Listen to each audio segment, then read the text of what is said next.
27 دادران بود. نبود یک ماهیگیری نهایت قشاق بود. پولش خیلی کم بود، اما بچه هایش بسیار. باره صبحدم به ماهیگیری رفت. خیلی وقت شست در دست در لب دریا نشست، ولی ماهیچه هم داشته نتوانست. ناگه دید که از نیزار پرنده عظیمی برخاست و به سوی آسمان بال کشاد. ماهیگیر زورقش رو زود به درون نیزار راند. امید داشت که از آنجا آشیانه آن پرنده رو پیدا خواهد کرد. خوب کافت کاف کرد، اما چیزی یافته نتوانست. ناگاه از بالای سرش آواز بلند شد: یافتی اگر ویران نکو. ماهیگیر حیران شده گرد و اطراف را از نظر گذراند و در آسمان پرنده را دید که بالزنان دور می شد. او جستجویش را دوام داد و آخرالامر آشیانه را پیدا نمود. در آن تخم‌های کلان کلان می خوابیدند. وی به هیچ فکر و ملاحظه تخم‌ها را از آشیانه یک تا گرفته به زورق بار کرد. در آنجا 9 تا تخم بوده است. ماهیگیر برای خوراک شام باز ماهی گرفتنی بود، ولی زورق از تخم پر شد و حتی برای خودش هم به زور جای ماند. بنابراین ناعلاج زورق را به سوی خانه‌اش راند. بچه هایش که در انتظاری او در ساحل می ایستادند مادرشان را فریاد کردند: انا پدرمان برای خوراک شام ماهی می آورد. اما وقتی که پدرشان به جای ماهی از زورق تخم‌های کلان کلان را فراوردن گرفت، آنها حیران شدند. تو این تخم‌ها را از کجا یافتی؟ پرسید زنش و ماهیگیر به او چخیل با پرنده عظیم جوسه و خوردنش را نقل نمود. تخم‌ها را در پس آتشدان چیده ماندند و تمامی اهل عائله با شکمی گرسنه خواب رفتند. صبح روز دیگر ماهیگیر باز به ماهیگیری رفت. به جای پیشینه‌اش آمد و باز از نیزار همان پرنده برآمده فریاد زد: اگر یابی ویران نکن. ماهیگیر به درون نیزار در آمده باز همان آشیانه را دید که در درون آن باز 9 تا تخم بود. آنها را به زورق بار کرده روی خانه‌اش را پیش گرفت. زنش برای آنکه شوهرش به جای ماهیداری تخم هر گونه پرنده ها را جمع کرده می‌گردد سخت به خشم آمد. گرچند شوهرش آگاه کرده بود که با این تخم‌ها خیلی با احتیاط معامله کردن لازم است، تخم‌ها را با تمام قوه به پس آتشدان هوا دادن گرفت. عجایبش این بود که تخم‌ها آسیبی نیافتند. ماهیگیر روزی سوم به شکار برآمد، اما به اختیار باز به نیزار رسید. باز همان پرنده به هوا برخاسته فریاد زد: اگر یابی ویران نکن، این به تو بخت می آرد. ماهیگیر باز به همان جای شناس رفته 9 تا تخم یافت. آنها را گرفته به خانه‌اش روان شد. از درون آنها چی می برآمده باشد؟ فکر می کرد او در اثنای راه. زنش چنان به خشم آمد که اگر تخم‌ها را شخصاً به پس آتشدان چیده نمی ماند، او همش را بر زمین می زد. ماهیگیر تمام شب در فکر آن بود که چی خیل دل زنش را نرم کند.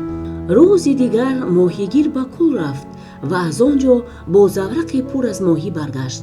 به قیافه اهل عائله‌اش آفتاب شادی دمید. دیری نگذشته همه تخم‌ها را تماما فراموش کردند. باره ماهیگیر ترهایش را تعمیر میکرد. زنش با روبوچین خانه مشغول بود. بچه هایش در روی حولی بازی میکردند. ناگه گویا کسی از میلتیق تیر کشاده باشد از پس آتشدان ترقص بلند شد. هنوز ماهیگیر از جایش نخسته بود که از آنجا پسر بچه گلروی برآمد. ماهیگیر با تعجب به این مهمان ناخوانده که در پیش نظر ثانیه به ثانیه کلان میشد مهنگریست. از پس паси оташдон яке аз паси дигар 27 бор гулдуросу таркиш баланд шуд ва пас аз ҳар як таркиш аз он ҷо писарбачаи тануманде ҷаста мебаромад. моҳигир ҳамаи инро дида аз тааҷҷуб даст меафшонд. ана чӣ хел бахтро ба ман он парранда пешгӯӣ карда будааст. нолакунон гуфт падари бечора. агар ба даруни ин тухмҳо чӣ буданашро медонистам, ҳамаашонро ба об мепартофтам. ва кори хеле беақлона мекардӣ падарҷон, эътироз намуд писарбачае ки аз ҳама чақонтар буд. мо туро хушбахт хоҳем кард. ба шаҳр бирав ва илтимос кун ки аз омаданат ба шоҳ арз кунанд. ба ӯ бигӯй ки барои мо либоси беҳтарин ва бисёртар хӯрок бифиристад. баъд мо ба ӯ хизмат хоҳем кард. ба арз кардан арз мекунам, лекин агар аз дарбор дур кардан фармон диҳанд чӣ? ташвиш накаш падарҷон, рав ва амри маро иҷро кун. моҳигир либосашро пӯшиду ба шаҳр равон шуд. ба қаср расиду аз дарбонон илтимос кард ки аз ӯ ба шоҳ амр кунанд. ӯро ба баргоҳи шоҳ дароварданд. ош чӣ арз дорӣ, моҳигир? пурсид шоҳ. ман 27 писар дорам. онҳо ба ман фармуданд ки аз шумо барояшон либос ва хӯрокворӣ бихоҳам. ба ивази ин онҳо ба шумо бо садоқат хизмат хоҳанд кард. чаро худа дар бораи либосу хӯроки онҳо ғамхорӣ намекунӣ? гуфт подшоҳ. ман 5 бачаи худро ба зур мехӯронам. ин 27 нафараш фақат ҳамин рӯз пайдо шуданд. ва моҳигир ба шоҳ тамоми қиссаро нақл намуд. шоҳ дар ҳайрат монд ва амр дод ки барои 27 нафар сару либос ва хӯроквории бисёреро ба аробаҳо бор карда ба хонаи моҳигир бубаранд. ба моҳигир амр намуд ки писарҳояшро ҳар чӣ зудтар ба дарбор фиристад. моҳигир аз чунин анҷоми кори худ шод шуда ба хонааш бишитофт. ҷавонҳо либосҳои навро дар бар карда бо моҳигир ва аҳли оилаи вай бар сари дастархон нишастанд. моҳигир аз онҳо пурсид: кадоми шумо кенҷагӣ? ман падарҷон, ҷавоб дод ҷавони аз ҳама боло баланд ва хушрӯй. ту маро ба пеши подшоҳ фиристода будӣ? бале падарҷон, ман ба шумо бачаҳоям маслиҳат медиҳам ки ба гап ва амрҳои кенҷагии мо гӯш кунед. ба фикрам вай аз ҳамаи шумо оқилу зирактар аст. ин амр ба бародарон маъқул нашуд. бо вуҷуди ин онҳо ноилоҷ розӣ шуданд. бародарон бо падару модарашон хайрухуш карда роҳи қасри шоҳро пеш гирифтанд. рӯзи дигар шоҳ ба онҳо марғздори калонеро нишон дода амр намуд ки алафашро даравида ғарам карда монанд. ҷавонҳо достҳоро ба даст гирифта ба дарав рафтанд. онҳо муттафиқона кор мекарданд ва то бегоҳ алафи тамоми мағзоро даравида шуданд. бародарон қарор доданд ки шабро дар мағзор гузаронанд. кенҷа ба яке аз бародаронаш амр намуд ки шаб мижра таҳна карда қаравулӣ кунад. аммо хоб бар қаравул ғалаба кард. даровгарон пагоҳӣ диданд ки алафи даравида ғарам кардаашон дар тамоми мағзор титу паришон ва галлае онро поймол кардааст. ноилоҷ боз тамоми рӯз азоб кашида онро ҷамъ намуданд. кенҷа бегоҳӣ ба 4 бародараш амр намуд ки мижра таҳна карда қаравулӣ кунанд ва муайян намоянд ки кӣ ғарамҳои онҳоро титу паришон мекунад. аммо ҳамин ки шаб нисф шуд, хоб боз ба бародарон ғалаба кард ва онҳоро хоб бурд. боз пагоҳӣ аз хоб хеста диданд ки алафи ғарам кардаашон дар мағзор титу паришон. бародарон барои он ки боз корашон бисёр шуд, сахт ба ғазаб омаданд. кенҷа аз қаравулҳо хафа шуда бегоҳӣ ҳамаро ба ҷои хобашон фиристод ва худаш барои қаравулӣ монд. ана шаб нисф шуд. кенҷа дид ки як гала аспҳои сиёҳмушкин чорхезанон ба мағзор омаданд ва бо сумҳояшон ғарамҳои алафҳоро маҷақ ва титу парешон кардан гирифтанд. вай хост ки давида рафта бародарҳояшро аз хоб бедор кунад, аммо дар ин вақт ба наздаш аспаки сафеди лоғар ва назарногире давида омада бо забони одамӣ гуфт: ассалому алайкум, айо эй Штейнберг, дар интизори ту кӯки чашмонамон канда шуданд. Ту маро чӣ хел ном бурдӣ? Ту маро аз куҷо медонӣ ва худат кистӣ? Гуфт Кенҷа: ман номи туро хеле хуб медонам, аммо кӣ будани худро алҳол гуфта наметавонам. Ба ин ҳақ надорам. агар ту ба маслиҳати ман гӯш кунӣ, ба ту дӯст ва ҳомии содиқ хоҳам шуд. ҷавон гуфт: агар маслиҳати хуб диҳӣ, ҳатман қабул мекунам. нигоҳ кун, дар мағзор 26 аспи сиёҳмушкини маст дар тагудаванд. ман 27-уминаш, сафед, хурдакак ва харобак ҳастам. бародаронатро бедор карда фармой ки яктои аз онҳо дошта гиранд. худат маро бигир, натарс, хато нахоҳӣ кард. аспаки сафед инро гуфту ба сӯи гала чорхез гирифт. Штейнберг: акнун мо ӯро ҳамин хел хоҳем номид. бародаронашро бедор карда амр намуд ки ҳар кас барои худ аз гала аспе интихоб кунад.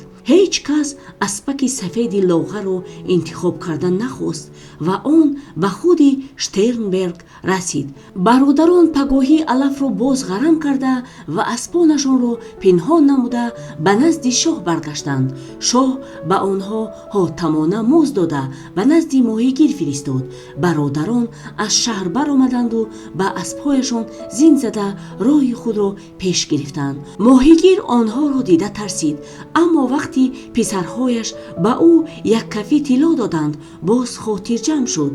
шаб вақте ки Штейнберг ғарқи хоб буд, бародаронаш оҳиста аз хона баромада қарор доданд ки манзили моҳигирро тарк хоҳанд кард.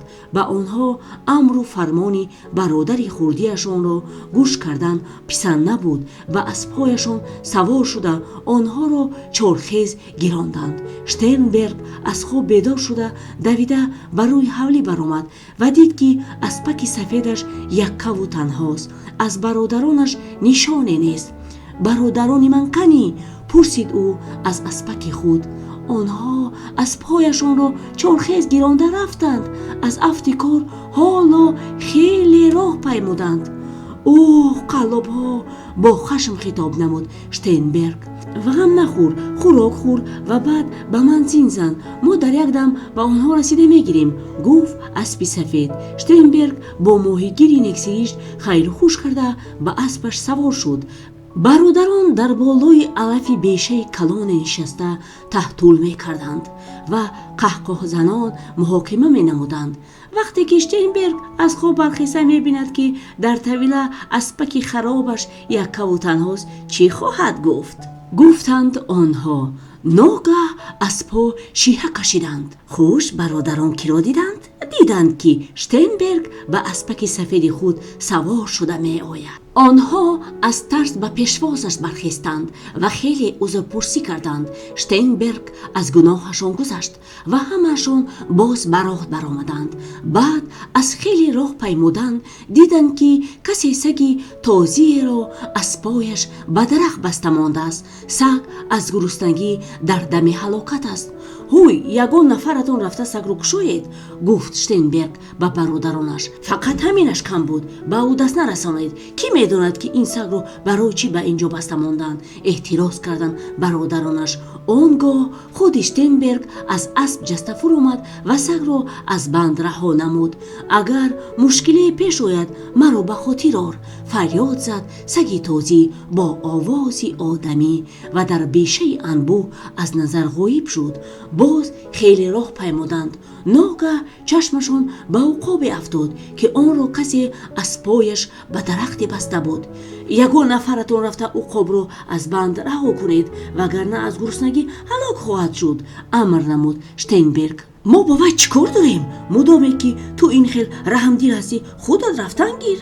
штейнберг аз асп ҷастафар омаду уқобро аз банд раҳо намуд. агар мушкилие пеш ояд маро ба хотир ор, гуфт уқоб ва дар бешаи анбӯ ғайб зад. штейнберг аз ин сахт ҳайрон шуд, аммо ба бародаронаш ҳарфе нагуфт. онҳо ба беша расиданд ва ба назди кӯле омада диданд ки зағорамоҳии азиме дар лойқа дармондааст. штейнберг аз асп ҷаста фаромада зағорамоҳиро аз лойқа гирифта ба оби соф сар дод. агар мушкиле пеш ояд маро ба хотир ор, пичиро зад зағорамоҳӣ ва шинокунон бирафт. чӣ хел мавҷудоти аҷиб, аз дил гузарон штейнберг. бародарон роҳи худро давом медоданд. дар охир ба шаҳри калоне расиданд. дар он ҷо хурду калон танҳо дар бораи он гап мезаданд ки шоҳи онҳо бо душманаш ҷанг карданист. 27 сарбози ҷасур кӯмаки хели калон аст, гуфт штейнберг ба бародаронаш. ба фикрам ба мо ба назди шоҳ рафтан лозим. ба бародарон ин таклиф писанд шуд ва онҳо аз паси додарашон ба сӯи қасри шоҳ асп ронданд. шоҳ 27 ҷавони баландболову мавзунқоматро дида онҳоро бо мамнунӣ ба хидмат қабул кард. ба шоҳ аз ҳама бародарон штейнберг бештар писанд шуд. шоҳ ба ӯ рутбаи афсарӣ дод. бародаронаш аз ҳасад месӯхтанд, аммо ба штейнберг эроде гирифта наметавонистанд, чунки нағз медонистанд ки ӯ аз шоҳ рутбаи афсариро илтимос карда нагирифтааст. онҳо қарор доданд ки барои ин аз шоҳ интиқом хоҳанд гирифт. рӯзи дигар бародарон ба ҷанги душман рафтанд. дар он ҷое ки штейнберг бо аспчаи ловғари худ меҷангид, душман рӯ ба фирор мениҳод ва дар он ҷое ки бародаронаш буданд, урдуи шоҳ ақиб менишаст. штейнберг аспашро чорхез гиронда ба назди шоҳ омада арз кард: аълоҳазрат, ба онҳо рутбаи афсарӣ бидиҳед ва он гоҳ онҳо бо майли тамом ҷанг хоҳанд кард. ту ба ин бовар дорӣ? гуфт шоҳ. бале, ба онҳо унвони афсарӣ диҳед, худатон бо чашматон хоҳед дид, гуфт штейнберг. шоҳ ба бародарон эълон намуд ки ба ҳамаи онҳо рутбаи афсарӣ хоҳад дод, ба шарте ки ҷасурона ҷанг кунанд. бародарон инро шунида чунон ҷангиданд ки дери нагузашта ҷанг бо ғалабаи онҳо ба итмом расид. шоҳ ба штейнберг ташаккур гуфту ӯро ба худ мушовир ва бародаронашро муқаррабони даргоҳ таъин намуд. бародарон ба додари кенҷаи худ мурданивор ҳасад мебурданд ва фурсат пойда мегаштанд ки ба сари сабзи ӯ об резанд. дери нагузашта ин фурсат ҳам ёфт шуд. шоҳ суратхонаи зебое дошт. штейнберг боре аз ӯ илтимос кард ки дар бораи дидани суратҳояш иҷозат бидиҳад. дар байни суратҳо як сурате буд ки дар он духтари соҳибҷамоле акс ёфта буд. штейнберг пурсид ки ин сурати кист? ин духтари шоҳи муқтадирест. ман ӯро ба занӣ гирифтанӣ будам, аммо дар арафаи тӯй ғайб зад. то ҳол ҳеҷ кас намедонад ки ӯ дар куҷост.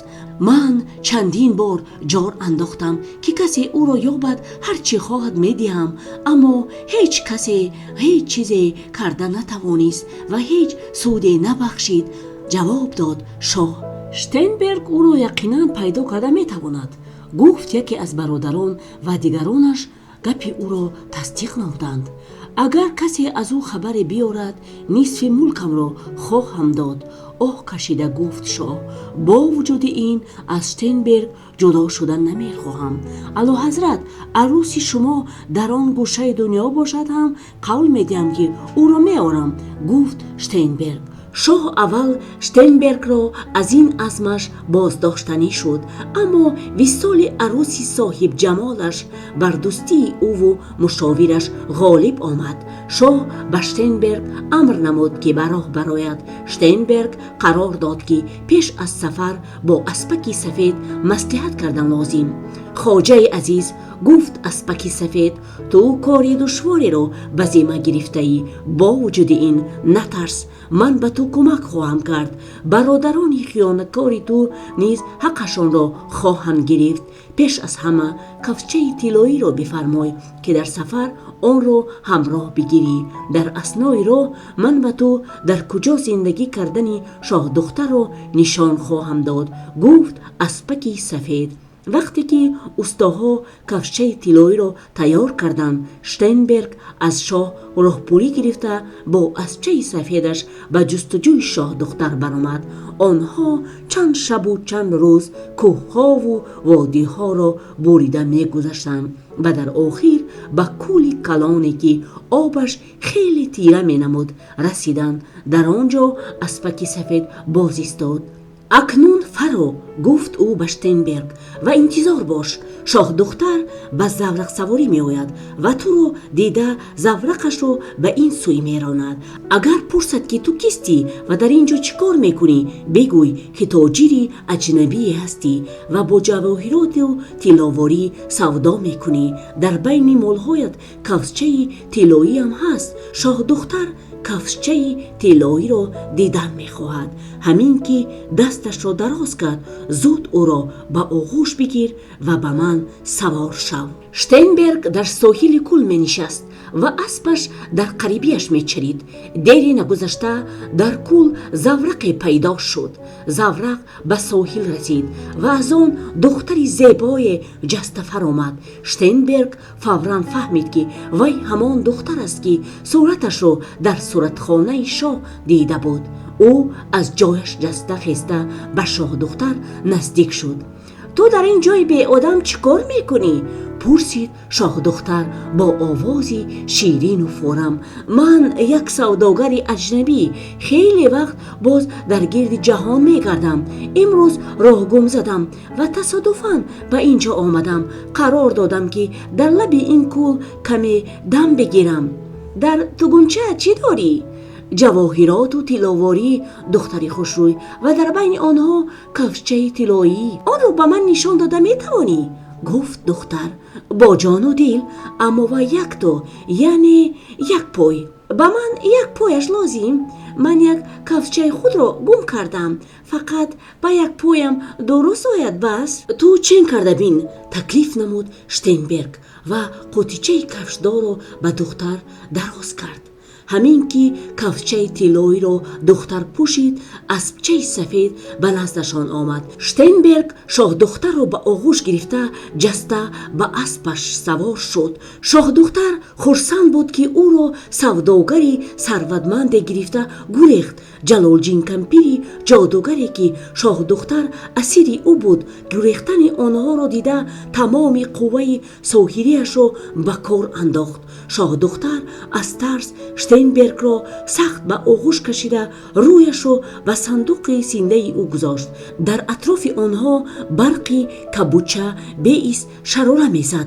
درختان گلدراز می افتادند و هر گونه مخلوقان دهشت‌آور از چهار سوی آنها را تعقیب می کردند. شتینبرگ دستبرد عزیز خود را محکم به صندوق سینه‌اش پخش نموده بی پروا اسب میراند، چون که به اسب وفادار خود باوری کامل داشت. بله، اسپک سفید باوری او را به زمین نزد و همه ممانعت ها را با آسانی برطرف می نمود. شتینبرگ در اثنای راه به شاه دختر ویلینکا حکایت نمود که او را شاهش برای آزاد کردن شاه دختر مأمور کرده است و حالا شاه دختر را به نزد شاه برده ایستاده است. ویلینکا حرفی نگفت، اما خیلی محزون شد، چون که شاه را یعنی نامزد خود را دوست نمی داشت.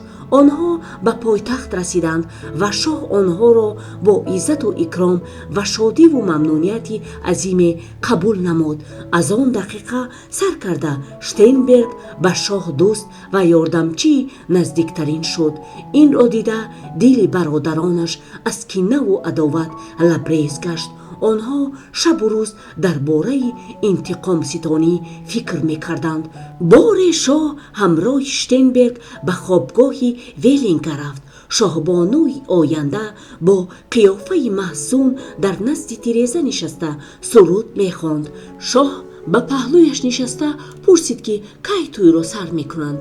Ин суол чун нештар ба дили Штейнберг халид ва ӯ бо ҳарос мунтазири ҷавоб шуд. То сандуқи ман бо либосҳои арӯсиям дар наздам набошад, ба тӯй розӣ нахоҳам шуд. Сандуқи ман дар паси кӯҳи Қоф дар дасти кампири бадкирдор ва ҷодугарест. шоҳ ба Штейнберг нигоҳ карда илтимос намуд ки дар ин кор ба ӯ кӯмак расонад. Штейнберг гуфт: бонуи меҳрубон, ман барои овардани сандуқатон ба пушти кӯҳи Қоф хоҳам рафт. Не, аълоҳазрат, Штейнбергро нафиристед, ӯ ҳалок хоҳад шуд, илтиҷо мекард шоҳдухтар. аммо шоҳ ба ҳаёти дӯсташ парвое надошт. модоме ки ба ивази хизматаш тилло медиҳад, бояд амрашро иҷро кунад. Штейнберг давида ба пеши аспаки сафед рафта маслиҳат пурсид. агар бо эҳтиёт бошӣ, гуфт аспаки сафед, ҳамаш ба хубӣ анҷом меёбад. тайёр шав, баро мебароем, гуфт аспак. Штейнберг роҳпурӣ гирифт ва бо шоҳу велинкаи соҳибҷамол хайрухуш карда худи ҳамон рӯз аз шаҳр баромад. онҳо хеле роҳ паймуданд ва 300 фарсахро паси сар карданд. аспаки сафед дар қарибии кӯшке боз истода ба Штейнберг гуфт: ана кӯшке ки дар он Ҷалолҷин кампири нобакори ҷодугар зиндагӣ мекунад. сандуқи шоҳдухтар дар дасти ӯст. ба наздаш раву гӯй ки сандуқро ба ту бидиҳад. ҷодугар то 3 аспро ром накунӣ намедиҳам мегӯяд. он 3 асп духтарони ҷодугар. вале ту натарс ва ҳушёр бош. вақте ки аспи саввумро бармегардонӣ, дар дасти кампир химчаеро мебинӣ ва ӯ бо он химча туро заданӣ мешавад. ту коре карда химчаро аз дасташ гиру бо он кампири ҷодугарро бизан ва сандуқчаро гирифта бо тамоми қувва ба назди ман бидав. Штейнберг аз ин маслиҳати нек хурсанд шуда ба сӯи кӯшк равон шуд. дарвозаро гуфт. Ҷалолҷин кампири ҷодугар дарвозаро кушода пурсид ки ба ӯ чӣ лозим аст. шоҳдухтар Велинка, арӯси шоҳи ман, сандуқашро бо либосҳои арӯсияш дар ин ҷо монда рафтааст. вай маро барои онҳо фиристод. бале, сандуқи ӯ дар ин ҷост, аммо то 3 аспамро ром накунӣ, ман онҳоро ба ту намедиҳам, гуфт Ҷалолҷин кампир. аввал сандуқро барор, баъд аспҳоятро биёр, гуфт Штейнберг. ҷодугар аввал сандуқеро баровард ки кандакорӣ карда шуда буд ва баъд ба тавилахона давида рафт. аспи якум малла буд. Штейнберг хез зада ба асп савор шуд. асп бо тамоми қувва лагат мезад ва чорпоя меистод. бо вуҷуди ин Штейнбергро ғалтонида натавонист. баъд аз дарвозаи кӯшк баромада девонавор чорхез гирифт. ногаҳ аспи малла ба харгӯш табдил ёфт ва аз зери рони Штейнберг баромада гурехт. агар саги шикорчӣ медоштам, аз дил гузаронд Штейнберг, ки сахт тарсида буд. ҳанӯз фикрашро ба охир нарасонда буд ки як саги шикорчие харгӯшро таъқиб кардан гирифт ва баъд аз чанд лаҳзае онро аз гарданаш дошта оварда ба пеши пои Штейнберг партофту гуфт: ба ивази некият, охир ту ҳам ба ман ёрӣ расонида будӣ. ва дар ҳамон лаҳза ғайб зад. Штейнберг аз гӯшҳои харгӯш гирифта онро ба кӯшк ба Ҷалолҷин кампири ҷодугар бурда дод. ҷодугар сахт ғамгин шуда ба тавилахона давид ва аспи ҷиранро баровард. инаш аз онаш ҳам бадтар будааст. аммо Штейнберг ин дафъа устодтар шуда буд. аспи ҷиран чорхезгирон аз кӯшк баромаду ба дашт бод барин давидан гирифт ва ногаҳ аз зери рони Штейнберг баромаду ба зоғ мубаддал шуд. зоғ ба осмон парид. Штейнберг уқобро ба хотир овард. дар худи ҳамон лаҳза як села уқоб ба таъқиби зоғ шурӯъ карданд ва уқоби аз ҳама калонтарин вайро чанг зада гирифт ва ба Штейнберг оварда дода гуфт: ба ивази некият, охир ту маро аз дарахт кушода будӣ. ва дар худи ҳамон лаҳза ғайб зад. вақте ки Штейнберг зоғро оварда ба пеши Ҷалолҷин кампир партофт, вай аз қаҳру ғазаб қариб буд ки кафида мурад. Давида ба тавиллахона рафта аспи сиёҳмушкинро овард. ин аз дутои аввала ҳам гандатар буд. вай бод бар ин аз дарвоза баромад, ҳирос мезад, бо сумаш заминро мекофт ва лагат мепартофт. аз таги сумаш ба чаҳор тараф сангу кулуғ мепарид. хуб девонагӣ карду девонагӣ карда ногоҳ ба моҳӣ табдил ёфта худро ба оби кӯл партофт. Штейнберг дар ин лаҳза зағора моҳиро ба хотир овард ва ӯ дар худи ҳамин лаҳза аспи сиёҳмушкинро ки ба моҳӣ табдил ёфта буд аз об гирифта ба хушкӣ партофта гуфт: ба ивази некият охир ту маро аз марг наҷот дода будӣ, гуфт зағора моҳӣ. Ҷалолҷин кампир бо чашмони барқпош Давида баромада гуфт: моҳиро сар деҳу сандуқро гир. Штейнберг дид ки дар дасти кампир химчаест. Штейнберг барои гирифтани сандуқ хам шуда буд ки Ҷалолҷин кампир наздик омада ӯро бо химча заданӣ шуд. Штейнберг ба канор ҷаст ва химчаро кашида гирифта ба тахтапушти Ҷалолҷин кампир як тафар овард ва Ҷалолҷин кампир ба санг мубаддал шуд. Штейнберг химчаро пинҳон ва сандуқро гирифта ба сӯи аспаки сафед давид ки аллакай дар назди дарвоза интизораш буд. онҳо хушбахтона ва бе ҳеҷ тасодуф ба манзилашон расиданд. азизам Штейнберг, гуфт Велинка аз дасти ӯ сандуқро гирифта, модоме ки калидаш нест, ин сандуқ чӣ лозим? калидаш дар куҷост? пурсид шоҳ ки аз ин суханон хеле хафаю малул шуда буд. 300 фарсах аз инҷо дур, дар кушки сеҳшуда, ҷавоб дод Велинка. шоҳ ҳанӯз ба даҳон во кардан фурсат наёфта буд ки худи Штейнберг пайдо кардани калидро ба зимма гирифт. шоҳ аз ин хеле хурсанд шуд ва бародарони Штейнберг аз ӯ ҳам бештар. Штейнберг боз ба назди аспаки сафедаш барои маслиҳат рафт. хоҷаи азиз, ба сафар тайёрӣ бин, ман туро дар як мижа таҳ кардан ба он ҷо борда мерасонам, фақат химчаро фаромӯш накун, гуфт аспаки бовафо. Штейнберг фардои он рӯз андаке дам гирифту ба аспакаш зин зада ба сафар баромад. онҳо 300 фарсахро тай намуда дар назди қалъаи бузурге қарор гирифтанд. аспак гуфт: дар назди дарвоза 4 шери хуфтаро мебинӣ. бо химча бо як зарба ба чашми ҳар чорашон бизан. шерҳо ба санг мубаддал мешаванд. он гоҳ ба қалъа даро.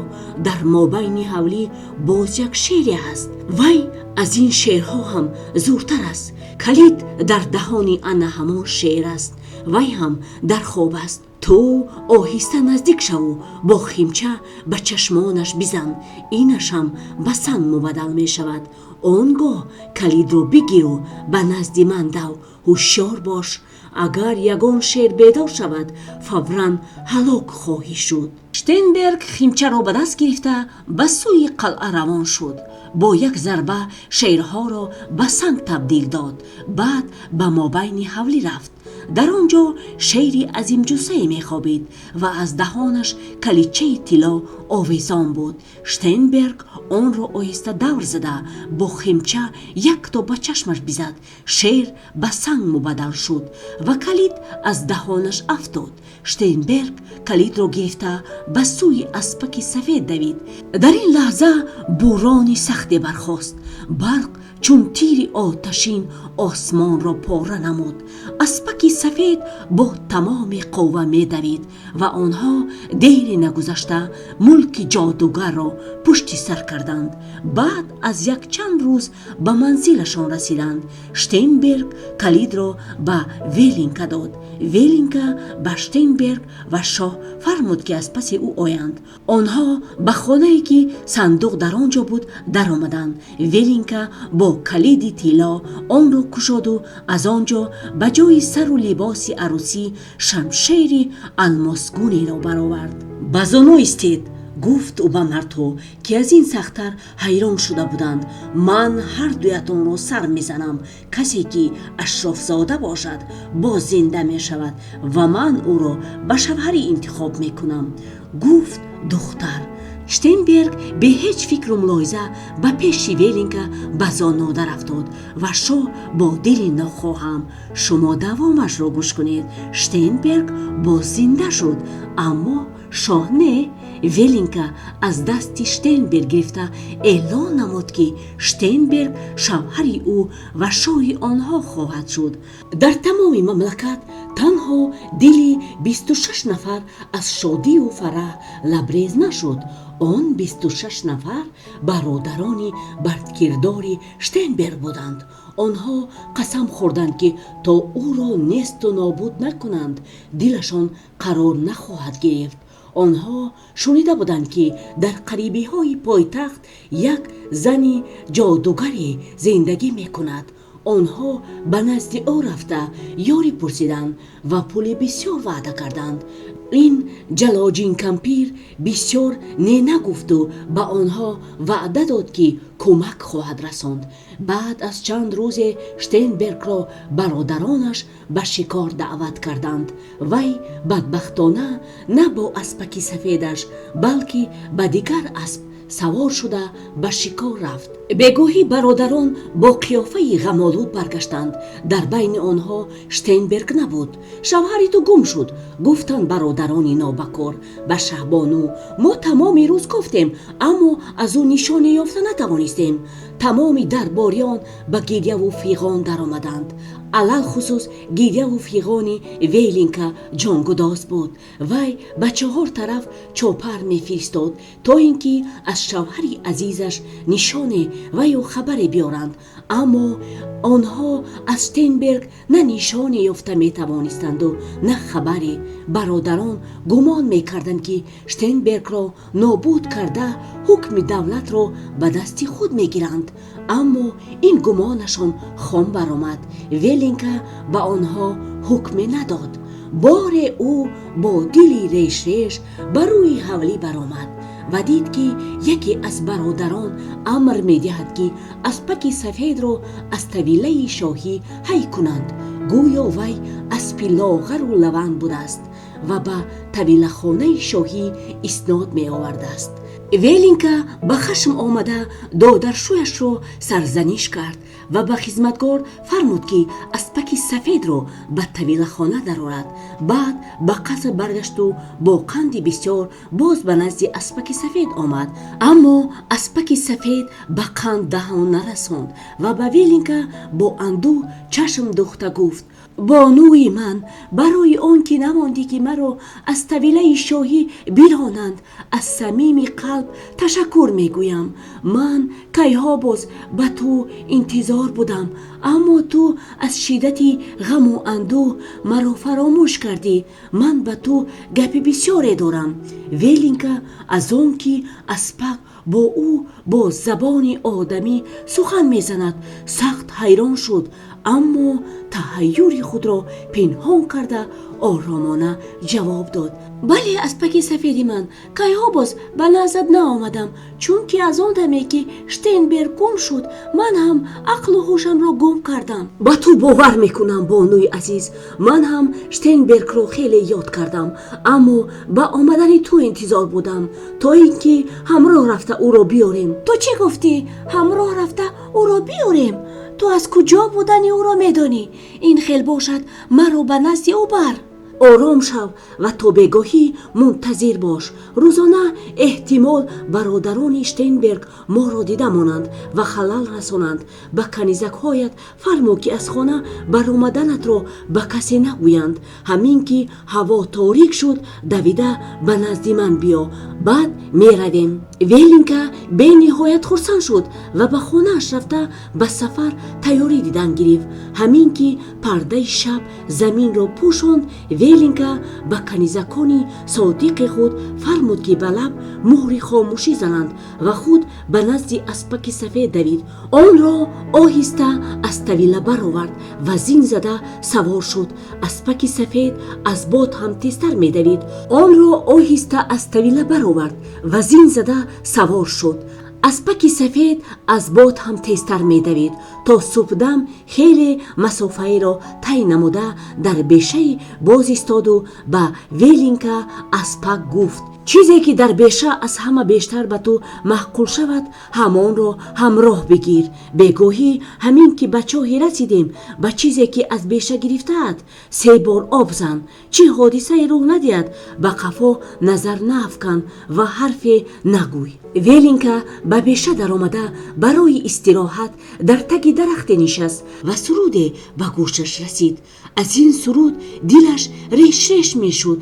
чунин менамуд ки ӯ овози ширини Штейнбергро шунида истодааст. сарашро бардошта дид ки дар болои шохе булбуле нишастааст. онро ба даст гирифт. булбул гӯё изҳори миннатдорӣ мекарда бошад. сарашро ба кафи дасти велинка мемолид. велинка аспаки сафедро ба хотир овард ва булбулро ҳамроҳаш гирифт. қарибиҳои нисфи шаб онҳо ба ҷойи лозимӣ расиданд. велинка аз асп фаромада 100 қадами баршумор гузошт ва ба чоҳи начандон калоне расид. гирду атроф чун рӯз равшан буд, аммо ҳамин ки велинка як каф об гирифта ба булбул пошид, бӯрони шадиде бархост ва барқ шарора задан гирифт. бо вуҷуди ин шоҳбону натарсид ва дуюм бор дасташро ба об бурд. дар ин вақт аз таги чоҳ сари деве намоён шуд. аз даҳони дев оташ мепарид, аммо велинкаи нотарс бори саввум як каф об гирифта ба булбул пошид. ногаҳ боз ҳаво равшан гашт. булбул ғайб зад ва дар ҷои он Штейнберг пайдо шуд. велинка аз шодӣ қариб буд ки фарёд занад, аммо насиҳати аспаки сафедро ба хотир оварда ангушт ба лаб гузошт. аз дасти Штейнберг гирифта хомӯш ва ба қафо нигоҳ накарда ба аспаки сафед савор шуда онро чорхез гиронд. рӯзи дигар сиҳату саломат ба мулки худ расиданд. бародарони баркирдор чун инро шуниданд, фаҳмиданд ки барои хиёнаткориашон сахт ҷазо хоҳанд гирифт. бинобар ин ба қафо нигоҳ накарда мегурехтанд. ҳанӯз шоҳ Штейнберг ба қасраш нарасида буд ки бародаронаш ғайб заданд. Штейнберг аз аспчааш пурсид ки оё бародаронашро таъқибу дастгир кардан лозим аст.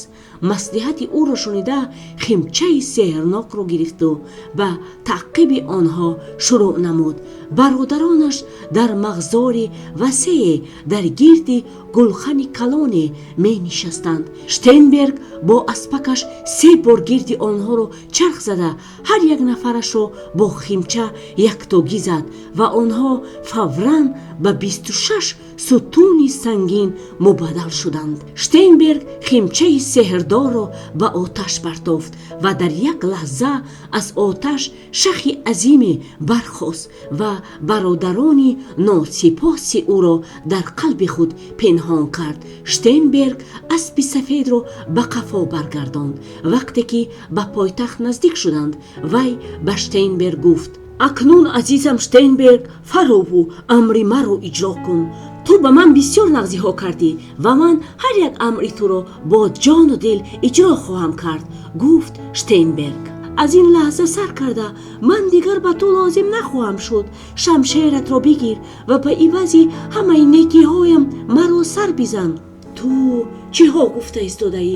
магар ман ҷаллоди сангдил ҳастам? гуфт Штейнберг. агар ту илтимоси маро иҷро накунӣ, ман то наҷотбахши дигаре меёбам.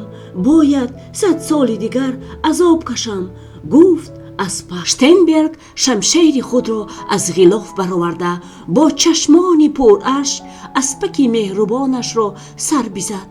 аз ҷасади аспак кабутари сафеде ба парвоз омад ва 3 бор ба гирди сари Штейнберг чарх зада баъд ба сӯи осмон бол кушод. Штейнберг бо дили пур аз андӯҳ ба хонаашон равон шуд. истиқболи гарму ҷӯшони раият ва оғӯши нарми завҷаи меҳрубонаш дере нагузашта аз дилаш ғаму андӯҳро дур карданд. Штейнберг оқилона ва аз рӯи адлу инсоф давлаташро идора мекард ва ҳама ӯро дӯст медоштанд. вақте ки ӯ пир шуд ба набераҳояш зуд дар бораи аспаки вафодораш нақл менамуд. ин буд афсонаи имрӯзаи мо. агар афсона писанди дили бузурги шумо шуда бошад, хоҳишмандам ки аломати бисёр хубро пахш намоед ва албатта ба канали мо обуна шуданро низ фаромӯш накунед. шоду фирӯз бошед.